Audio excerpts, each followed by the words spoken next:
Buenas noches, comunidad. Hoy seré su anfitrión. Si aún no están suscritos, por favor, suscríbanse al canal. Vamos a empezar con la primera historia.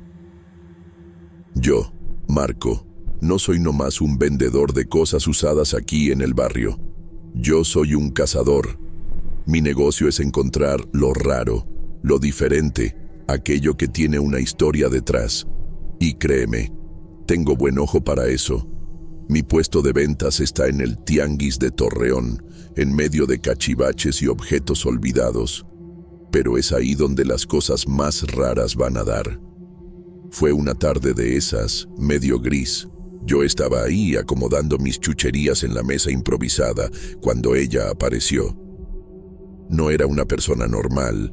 Parecía haber salido de una tumba antigua, con un vestido descolorido y un sombrero que le cubría parte de la cara, como si quisiera esconder algo. Sus ojos eran profundos, vacíos, y me miraba de una manera que me daba escalofríos.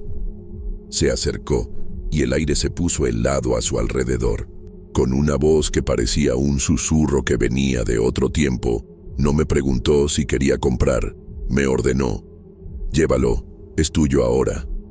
Y antes de que pudiera decir cualquier cosa, me empujó un anillo a la mano y desapareció entre la multitud, como si se hubiera vuelto humo. El anillo en mi mano estaba pesado, helado, y parecía latir levemente.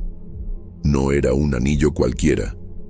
Era de oro antiguo, con detalles tan finos que parecía tener vida propia, y una piedra oscura que parecía jalarme. Mis ojos de cazador de tesoros vieron que valía mucho más que todo lo que había vendido. Pero había algo raro, algo que no era para venderse, sino para temerle. Por días traté de encontrar a la mujer. Le pregunté a todo mundo en el tianguis, pero nadie había visto nada. Nadie se acordaba de ella. Era como si nunca hubiera existido. Y el anillo. ¡Ay! El anillo no se me quitaba de la cabeza. Me daba una sensación rara, como si cargara una historia pesada, un secreto que no quería ser contado. Lo guardé, sin saber qué hacer. Pasé semanas pensando en aquella mujer y en el anillo. A veces, cuando estaba solo en casa, lo miraba y sentía una fascinación mezclada con un miedo helado. Hasta que una noche, cuando fui al panteón a llevar flores a la tumba de mi tía Clara, ella siempre me contaba historias antiguas del panteón de Torreón. Todo cambió. Sentía un jalón raro para ir ahí, una curiosidad mórbida. Mientras caminaba entre las lápidas, algo me llamó la atención. Me paré frente a una tumba muy antigua, la piedra casi desapareciendo de tan gastada por el tiempo. Pero el nombre en la placa de bronce, iluminado por la luz de la luna, hizo que se me helara la sangre. Leonora Vargas. Era el mismo nombre de la mujer que me entregó el anillo. Se me disparó el corazón. No podía ser. Aquella mujer que parecía de otro tiempo, que desapareció en el aire, estaba ahí, marcada en aquella lápida, con una fecha de muerte de hace más de 100 años. Me quedé parado, viendo la inscripción, sintiendo un shock recorrer mi cuerpo. Las preguntas brotaban sin parar. ¿Quién era ella en realidad? ¿Cómo alguien podía dejar un anillo y desaparecer? ¿Era un fantasma? ¿Un recuerdo vivo del pasado? Yo no acostumbro creer en esas cosas, pero la duda me atrapó. Aquella visita inesperada al panteón me mostró que lo que estaba pasando no era cosa sencilla. Regresé a casa con la cabeza bullendo de preguntas. El anillo seguía guardado, brillando de manera misteriosa en mi mano. Decidí investigar más sobre el nombre, tratar de encontrar alguna historia, alguna pista. Les pregunté a los vecinos más grandes, pero nadie sabía mucho sobre Leonora. Parecía una figura olvidada por el tiempo. Alguien que vivió ahí y desapareció sin dejar rastros, como si nunca hubiera existido. Las noches siguientes fueron raras. A veces sentía una presencia cerca de mí, como si la dueña del anillo me estuviera observando. No eran ruidos o algo claro, Solo una sensación de frío intenso y un escalofrío que no se podía explicar. Trataba de ignorarlo, pero la inquietud solo crecía. El anillo, de alguna manera, estaba jugando con mi cabeza y con mi día a día, y no sabía qué hacer con eso. Al día siguiente, decidí que necesitaba entender mejor lo que estaba pasando. Saqué el anillo del fondo del cajón y comencé a verlo con más atención. La luz le pegaba de manera diferente y veía detalles que antes no había notado. Parecía tener una inscripción minúscula dentro del anillo, algo que no podía leer sin una lupa. Fui a una relojería cerca de casa, un lugar sencillo, pero con un señor, don Joaquín, que entendía mucho de cosas antiguas. Le mostré el anillo y le pedí ayuda para descifrar aquello. Agarró una lupa y examinó el anillo con cuidado, frunciendo el ceño. Después de un rato, dijo que la inscripción era muy antigua, tal vez de principios de los años 1900. ¿Es un nombre?, pregunté, ya imaginándome la historia detrás del anillo. Movió la cabeza y dijo que no, que era una frase corta, para siempre tuya. Aquello me dejó aún más intrigado. ¿Quién habría dejado aquel anillo y por qué? ¿Por qué aquella mujer había desaparecido y me había dejado esto? Las preguntas no paraban de aparecer. En los días siguientes, comencé a notar cosas raras. A veces, el anillo parecía moverse solo, como si cambiara de lugar en el cajón donde lo dejaba. Otras veces, parecía que escuchaba un susurro, una voz casi inaudible que decía mi nombre.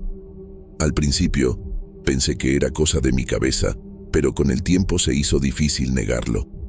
Una noche, estaba solo en casa y la luz de la sala parpadeó de repente. Me puse tenso, viendo el anillo que estaba en la mesa. De repente, sentí un escalofrío y una sensación pesada en el aire. Fue entonces que escuché un sonido bajo, como un llanto distante, que venía de la calle. Me levanté despacio para ver por la ventana, pero no había nada, solo la oscuridad. El llanto parecía venir de debajo de la tierra. Aquella sensación me acompañó por semanas. Evitaba agarrar el anillo por mucho tiempo, pero no podía deshacerme de él. Era como si algo me atara a aquella pieza, y mientras más trataba de entender, más misterios aparecían. La duda se volvió un peso constante, afectando mi sueño y mi humor. Mi vida comenzó a voltearse de cabeza por eso. En una plática con Gabriel, un amigo que le gusta la historia antigua del barrio, le conté lo que estaba pasando. Escuchó con atención y me dijo que conocía a una señora que sabía mucho sobre la historia del Panteón y las familias antiguas de Torreón. Me sugirió que la buscara para ver si me podía ayudar a resolver este misterio.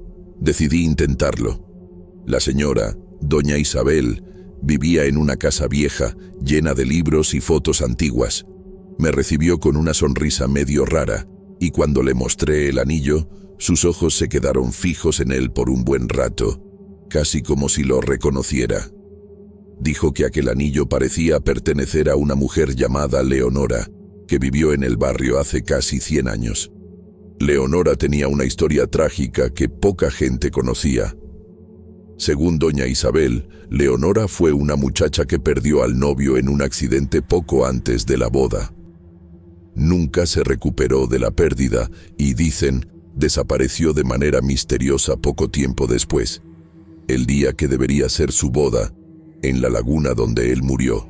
Sí, Torreón tiene sus propias leyendas acuáticas, una presa olvidada en las afueras. El anillo sería el último regalo del novio para ella, un anillo maldito por su tristeza. Aquella historia me hizo todo el sentido, especialmente por la manera rara que la mujer apareció con el anillo. Salí de la casa de la señora con sentimientos encontrados. Por un lado, la explicación parecía cerrar algunos cabos sueltos. Por otro, la sensación de que faltaba algo me molestaba mucho. ¿Quién era aquella mujer que se me apareció? ¿Por qué quería que me quedara con el anillo? Sentía que aquel misterio estaba lejos de acabar y que mi vida no iba a volver a la normalidad tan pronto. Después de aquella plática, comencé a poner más atención en todo a mi alrededor. Las calles, las casas antiguas, la gente que pasaba. Parecía que todo el barrio de Torreón guardaba historias que nunca había escuchado con atención. El anillo me hizo ver todo con otros ojos, como si hubiera despertado algo que siempre estuvo ahí, pero escondido.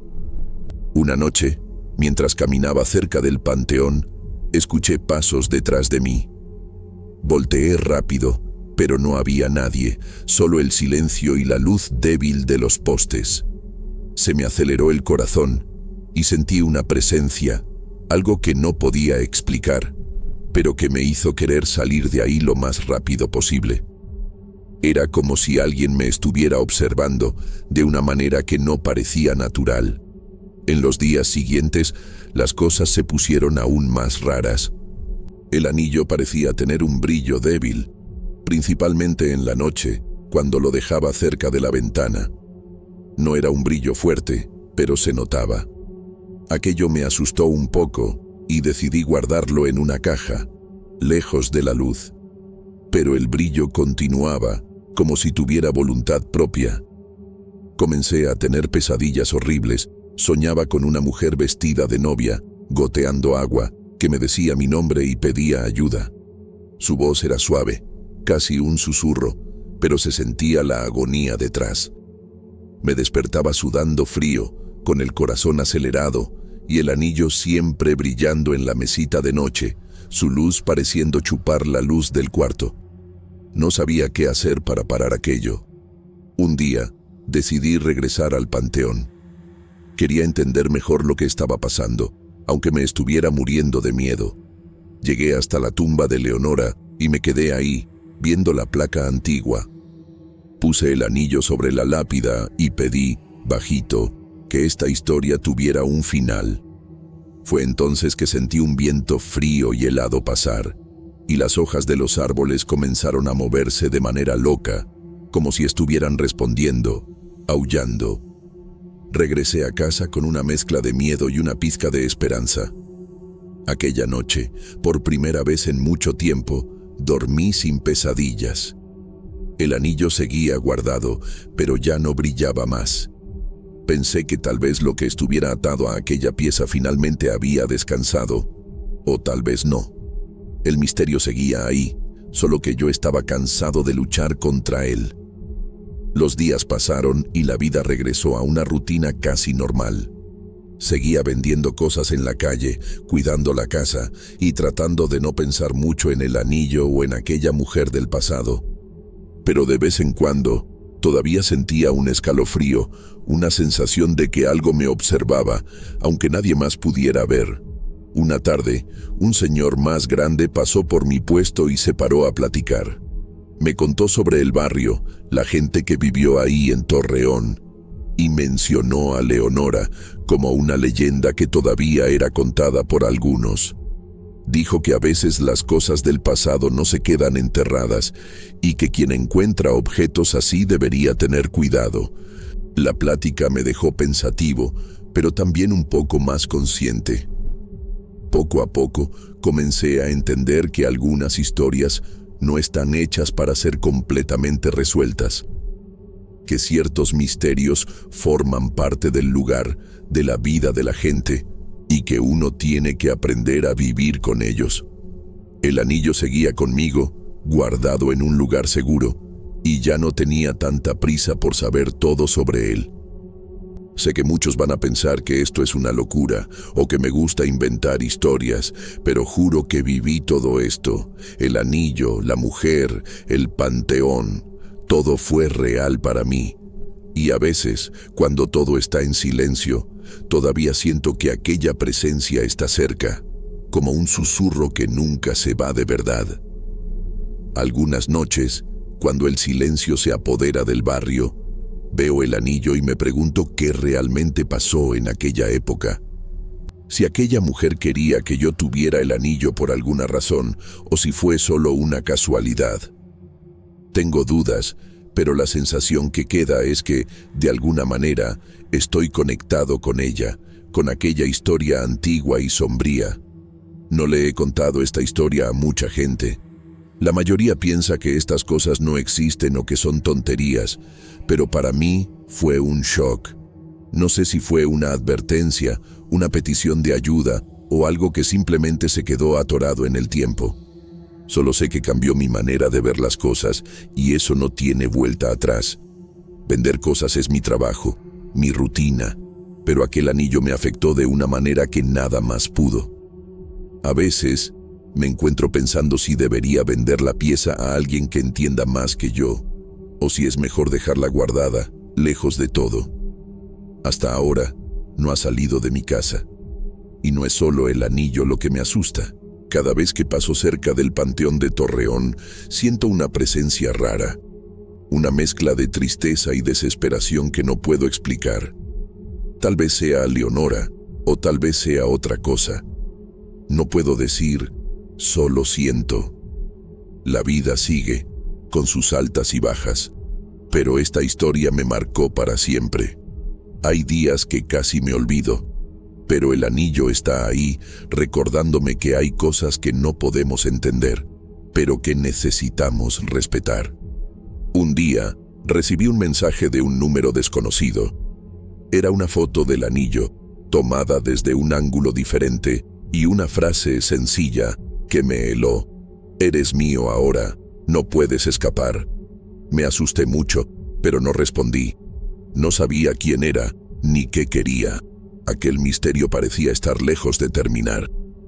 Comencé a sospechar que la mujer que apareció aquella tarde podría ser un espíritu tratando de comunicarse, o peor, de atraparme. No sé si creo en fantasmas, pero no puedo negar lo que viví. El anillo se volvió una especie de portal, una conexión entre dos tiempos, entre el pasado y un presente embrujado. Quería poder hablar con ella, entender lo que pasó, por qué me dejó el anillo. Pero esa comunicación nunca llegó clara. Solo quedaron las señales, las sensaciones, las pequeñas cosas que no tienen explicación, pero que forman parte de mi vida ahora. Aún así, trato de mantener la vida normal. Voy al trabajo, platico con los vecinos, cuido la casa. Pero cuando estoy solo, a veces veo el anillo y siento un frío en la espalda que llega hasta el alma. No sé si es miedo o resignación, pero sé que no es algo común. Tal vez esta historia nunca tenga un final feliz y tal vez sea así. Algunas cosas son así, inexplicables, silenciosas, hechas para recordarnos que el pasado nunca está realmente muerto. Solo sé que cada vez que veo el anillo, siento que su dueña todavía está cerca, observando, esperando.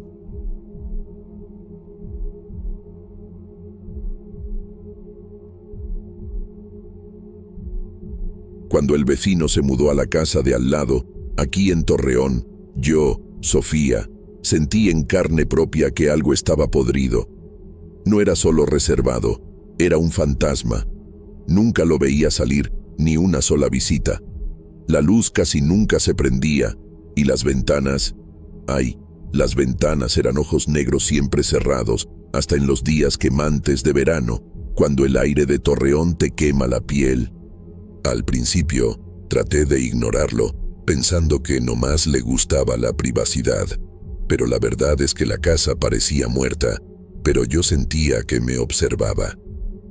La calle donde vivo es tranquila, calmada, de esas donde el silencio de la noche es casi absoluto. Pero una noche, mientras estaba en la sala viendo tele, un sonido me heló. Pasos en el patio del vecino. No eran pasos de gente. Eran pesados, arrastrados, con un sonido húmedo, como si algo enorme estuviera siendo arrancado del suelo. Mi cuerpo se endureció, el corazón martillando en el pecho. Me levanté despacio, pegando los ojos a la ventana, casi sin aire. Y ahí estaba, el patio, vacío, quieto, solo el sonido de un viento que no venía de ningún lado.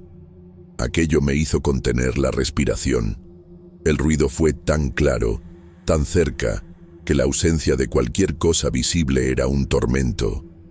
Traté de convencerme de que era mi imaginación, pero el sonido de algo pesado arrastrándose en la tierra todavía resonaba en mis oídos. Al día siguiente, le conté a mi amiga Carla sobre los pasos. Se rió, claro, dijo que estaba inventando. Pero para mí, no era broma, era una tortura silenciosa. Decidí llamar a la policía, más para tener un registro, para ver si encontraban algo real. Cuando llegaron los oficiales, con esa cara de quien no me creía, y fueron a checar la casa, la sorpresa les heló la sangre tanto como a mí. La casa estaba vacía, desde hacía meses, completamente abandonada. La policía confirmó que había una orden de desalojo. Nadie podía entrar. Entonces, ¿de dónde diablos salieron esos pasos? La idea de haber escuchado eso en un lugar vacío, eso me destruyó. A partir de ese día, comencé a notar otras cosas, como si algo hubiera despertado ahí adentro y ahora me estuviera vigilando. Yo nunca veía nada, solo sentía, como un peso en el aire, una presencia helada detrás de mí. Una noche, un ruido me hizo brincar de la silla, la puerta de atrás del vecino, un chirrido de bisagras oxidadas, como si alguien estuviera forzando el paso. Mi corazón se disparó otra vez y agarré el celular, los dedos temblando para marcar 911.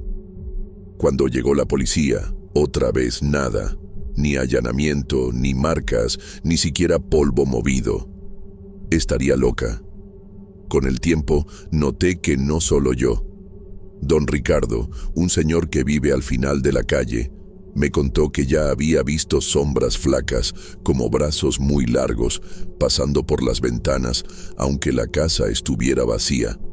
Susurraba, los ojos fijos en la casa, que nadie hablaba de eso, que era mejor dejarlo dormir. Era como si todos tuvieran miedo de que eso fuera real, algo muy antiguo y hambriento. Yo misma comencé a sudar frío nomás de pasar cerca de la casa, especialmente de noche. A veces sentía unos ojos invisibles quemándome la nuca y el aire se ponía pesado, con un olor a tierra mojada y algo dulce. Cuando volteaba, claro, no había nada. Traté de contarle a otras personas, pero me miraban con lástima, pensando que me estaba volviendo loca. Hasta mis amigos más cercanos decían que era solo mi cabeza. Lo que más me torturaba era que, aunque no viera, yo sentía una presencia pegajosa, sofocante, que parecía anidarse en las esquinas más oscuras de la casa, esperando. No se puede explicar, es solo una molestia que te sigue, te observa, te consume. A veces, la desesperación me pegaba y pensaba en salir corriendo de ahí, desaparecer de Torreón. Aún así, sigo aquí, porque no tengo a dónde ir. Pero cada vez que mis ojos caen en la casa del vecino, un escalofrío me recorre de la cabeza a los pies. La casa sigue ahí, vacía por fuera, pero con un silencio tan denso que parece gritar. Las ventanas, siempre cerradas, parecen esconder algo que respira y espera ahí adentro. No tengo respuestas, solo el miedo que crece con cada latido de mi corazón, recordándome que esa casa no está vacía. Después de esa noche de los pasos, ya no podía ignorar los detalles. Las luces del poste frente a la casa parpadeaban, pero solo las de ella, como si algo ahí adentro estuviera chupando la energía. Pensé que era un problema eléctrico, pero descubrí que el resto de la calle estaba normal. Parecía que la casa no solo vivía, sino que infectaba lo que estaba alrededor. Y el correo, veía cartas y recibos tirados cerca de la puerta. Cartas recientes, algunas con remitentes raros, dirigidas a nombres que no tenían sentido para una casa abandonada de Torreón. Llamé a la policía otra vez y solo dijeron que era error, fraude. Pero yo sabía que no era. Era otra señal de que algo estaba pasando ahí. Por más que tratara de no meterme, La curiosidad me jalaba como un imán. Traté de espiar por una rendija de la ventana, pero la oscuridad ahí adentro era absoluta. Un vacío que parecía absorber la luz. Las cortinas viejas y sucias parecían estar pegadas. Lo que más me atormentaba era la sensación de ser observada, constantemente, como si ojos invisibles me siguieran por cada rincón de mi propia casa. A veces, cuando salía a trabajar, sentía un aire helado en la nuca, como una respiración que no era humana. Volteaba rápido, el corazón latiendo fuerte, pero siempre nada. Era esa sensación que me dejaba con todo el cuerpo erizado, la que me mostraba que no era paranoia. Otra noche, el ruido fue diferente. No eran pasos, era un sonido arrastrado, pero acompañado de un silbido, como si algo viscoso se estuviera moviendo, arrastrándose por el patio. Me quedé congelada, sin mover un músculo, solo escuchando el horror. Cuando prendí la luz de la cocina para espiar, otra vez, no había nada. Ya no sabía si me estaba volviendo loca de verdad o si esa casa albergaba algo que desafiaba la realidad. La idea de mudarme de Torreón se volvió una obsesión. Pasé días sin decirle nada a nadie, pero la angustia me comía viva. Mi cabeza daba vueltas, imaginando cosas peores que fantasmas, sombras rastreras, criaturas deformes, algo que se alimentaba de mi miedo. Y lo peor, nadie me creía. Mis amigos pensaban que era estrés, una etapa. A estas alturas, el sueño ya era un lujo. Cada ruido me hacía brincar de la cama, el cuerpo en alerta, los ojos fijos en la ventana que daba a la casa. Comencé a cerrar las puertas y ventanas con 1000 llaves, aunque sabía que nadie iba a entrar. Era una forma patética de tratar de sentirme segura, de crear una barrera contra el algo que parecía acecharme. Al final, comencé a anotar todo en un cuaderno: los ruidos, los horarios, lo que sentía, los olores raros. Quería tener pruebas para mostrar, para convencer a alguien de que no estaba loca. Pero cuando releía lo que escribía, parecía el diario de una loca. Ni yo misma sabía si era todo real o si mi miedo me había consumido por completo. Doña Alba, la vecina más grande, me contó que esa casa de Torreón tenía una historia macabra. El último dueño, susurró, desapareció, sin dejar rastro. La policía investigó, pero no encontró nada, y nadie, nunca más, pudo vivir ahí. Eso solo confirmó mis peores miedos. Había algo en ese lugar que quería estar solo. Después de escuchar la historia de Doña Alba, mi curiosidad, que parecía una maldición, me hizo ir más a fondo. Fui hasta el archivo del Ayuntamiento de Torreón y encontré registros antiguos. La historia de la desaparición era real. El hombre simplemente desapareció. El expediente decía desaparición inexplicable. Eso era como combustible para mi terror. Las cosas raras solo empeoraron. A veces sentía un toque, frío y pegajoso, en mi espalda, como una mano helada jalándome. Me volteaba en pánico, pero el vacío era siempre el mismo. Mi perro, Max, que antes era tan tranquilo, se volvió un perro guardián aterrorizado. Gruñía hacia la barda, ladraba a la nada con un ladrido desesperado y trataba de escarbar la tierra como si quisiera desenterrar un secreto. Él sentía, y si hasta él sentía, entonces no estaba sola. Y eso era peor. Una noche en la cocina escuché una risa, baja, ahogada. Una risa que no era de gente, estaba distorsionada como si viniera de gargantas llenas de agua, un eco sibilante. Me quedé petrificada, sin aire. No sabía si debía correr o morirme ahí. Me quedé inmóvil, escuchando, hasta que el sonido se desvaneció, dejando atrás un rastro de hielo. Al día siguiente traté de hablar con don Ricardo. No solo cambió de tema, sino que me miró con un pavor en los ojos que nunca había visto. Dijo que ciertas cosas no debían ser removidas. Eso me dio la certeza. Había algo siniestro, algo maligno en esa casa que no debía ser provocado. Comencé a desviar el camino. Salía de casa más temprano. Daba vueltas enormes solo para no pasar frente a la casa. La sensación de estar siendo vigilada se volvió insoportable. Cada día que pasaba, parecía que la presencia invisible se volvía más fuerte, más cercana, casi respirando en mi cuello. Una noche, desperté con un estruendo.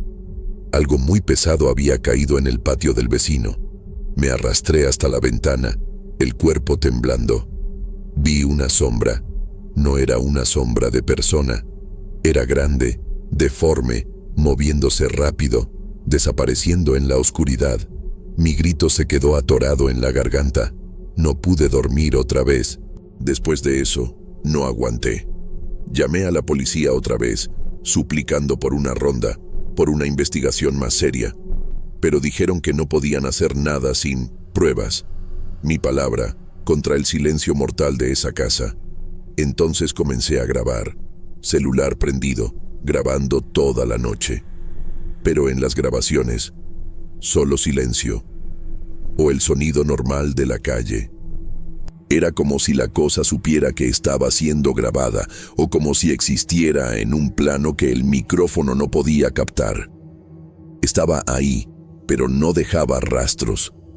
Hoy, veo esa casa y siento un miedo tan profundo que me quema por dentro. Sé que algo vive ahí, pero no sé qué. El misterio continúa, consumiéndome. La única certeza es que no estoy sola. La casa parece vacía, pero está llena de algo.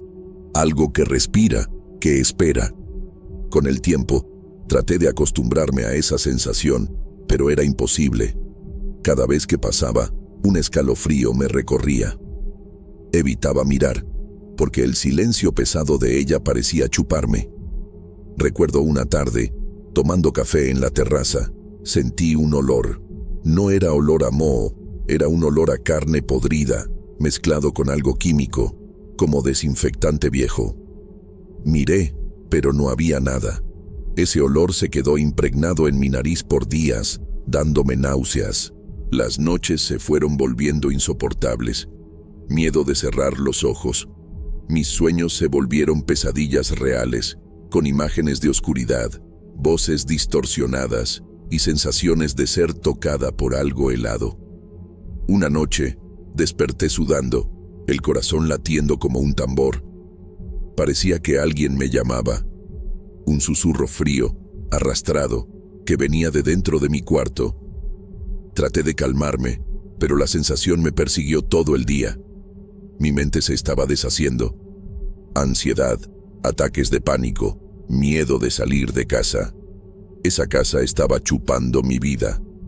La familia que vivía antes que ella me contó que la casa tenía fama de estar viva, que se tragaba a quien entrara en ella. Decían que vieron cosas ahí adentro, que la casa no quería ser vendida ni habitada. Eso solo aumentó mi pavor. Pensé en buscar un exorcista, un padre, un espiritualista, pero tuve miedo de lo que fueran a encontrar. ¿Y si no podían ayudar? La sensación de ser observada se volvió una paranoia. Sentía ojos en mí todo el tiempo, aunque estuviera sola. Los objetos se movían. Pequeños objetos de mi cuarto aparecían en la cocina. Trataba de racionalizar, pero era inútil. Una vez, en un día de lluvia fuerte, cerré la ventana de la cocina y vi una sombra. No era humana, era alta, flaca, con unos brazos largos y delgados. Pasó rápido, mezclándose con la oscuridad. Mis piernas flaquearon. La lluvia parecía ahogar cualquier sonido, dejándome sola con esa imagen, temblando de frío. Hasta hoy no sé qué es, solo sé que el misterio continúa y algo ahí está muy, muy mal. Podría convencerme de que es todo locura, pero no puedo. Siento que algo vive ahí, me observa, espera. Y tal vez ese momento en que se muestre de verdad nunca llegue, y esa es la parte más aterrorizante de todas.